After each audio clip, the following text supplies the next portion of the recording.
Breaking news चऊं हैदराबाद में धरणो हणी वेठल वकीलन जिदोजहद के तहरीक में तब्दील करण जो ऐलान करे छडियो आहे। बाईपास से एसएसपी खिलाफ वकीलन जो धरणो जारी आहे। वकीलन एसएसपी खां पोइ घर वज़ीर के हटाइण जो मुतालबो करे छडियो आहे। अहम ख़बर नासमा सां शेयर कयूं पिया त हैदराबाद में धरणो हणी वेठल वकीलन जिदोजहद के तहरीक में तब्दील करण जो ऐलान करे छडियो आहे। अवां खे ॿुधायूं पिया त बाईपास से एसएसपी खिलाफ वकीलन जो धरणो जारी आहे।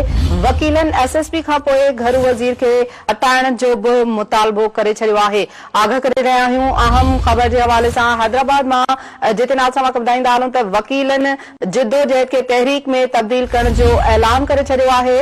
बाईपास से एसएसपी खिलाफ वकीलन जो धरणो जारी आहे।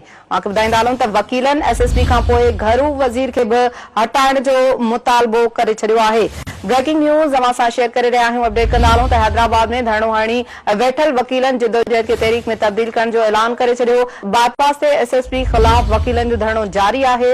वकीलन एसएसपी खां पोइ घर वज़ीर के हटाइण जो भी मुतालबो करे छडियो आहे। तफ़सील मालूम कंदासीं हैदराबाद में ब्यूरो चीफ ज़फर हकड़ो खां। ज़फर हकड़ो, वकीलन एसएसपी खां पोइ घर वज़ीर के हटाइण जो मुतालबो कयो आहे, छा तफ़सील आहिनि? जी बिल्कुल, हैदराबाद में वकीलन जो धरणो जो है वो जीअं जो तीअं बरकरार है। धरणो में सवन के तादाद में मुख्तलिफ जेके बार्स आहिनि उन्हनि जा अॻुवान ऐं उन्हनि जा मेंबर बि उते पहुतल आहिनि।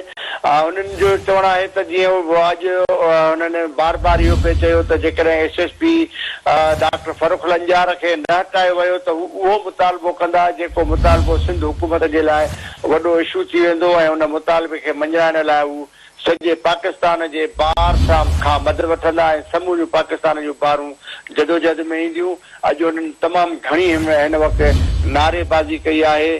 एक नहीं दो लंजार गोल हजार गोल हजार जे नारनि जी गूंज सां उन्हनि इहो मुतालबो कयो आहे त घरू खाते जो जेको मिनिस्टर आहे ज़िया लंजार उहो बि हटायो वञे ऐं उहो बि धुर बनल आहे। उहो ई एसएसपी खे बचाए रहियो आहे, जंहिंजे करे उन्हनि हाणे मुतालबो हिकिड़ो वधाए छॾियो आहे त एसएसपी हैदराबाद खां अलावा जेको घरू खाते जो वज़ीर आहे ज़िया लंजार उनखे बि हटायो वञे ऐं उन्हनि इहा जदोजहद तेज़ करण जो ऐलान कयो आहे। हिन वक़्तु तमामु वॾे जज़्बाती अंदाज़ में वकील इहो ई नारो हणी रहिया आहिनि, एक नहीं दो लंजार गोल अंजार गोल अंजार, माना उन्हनि इहो मुतालबो करे छॾियो आहे। बहरहाल हिन वक़्तु वॾी तइदाद में वकीलनि जो अंग उते मौजूदु आहे। मटियारी जानसो उन खां अलावा कोटड़ी टंडोल या टंडो मोहम्मद खान ऐं ॿियनि इलाइक़नि मां बि वकील पहुता आहिनि ऐं उहे सॼी राति हिते वेहंदा। उन्हनि अॼु टेंट क़ाइमु करे टेंट हणी उन्हनि चयो आहे त राति जो कवाली नाइट बि कई वेंदी ऐं छा बि थिए जेसि ताईं असांजा हाणे इहे मुतालबा न मञिया वेंदा।